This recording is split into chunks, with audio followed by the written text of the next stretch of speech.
Au cours de l'année 2020, les indicateurs climatiques en Afrique ont été caractérisés par des phénomènes météorologiques et climatiques extrêmes. Le cyclone Gombe au Mozambique, la sécheresse qui ravage le sud de Madagascar, la famine accrue au Soudan du Sud sont de parfaites illustrations de la modification globale des flux et des températures en Afrique. Pour passer de la gestion des catastrophes à la gestion des risques, l'Union africaine s'est dotée d'une salle de crise du système africain d'alerte précoce et d'action rapide multirisque, le but étant de renforcer la résilience climatique du continent.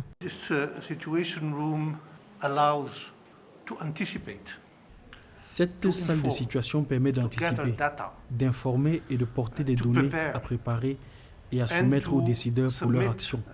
Ce faisant, elle concerne principalement les données liées au changement climatique ou aux éléments liés aux catastrophes naturelles.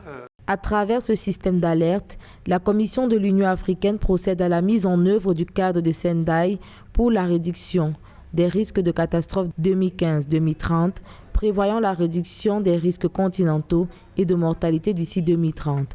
L'institution panafricaine révèle que les conflits et la Covid-19 ont accru les risques et réduit considérablement la résilience des communautés en Afrique.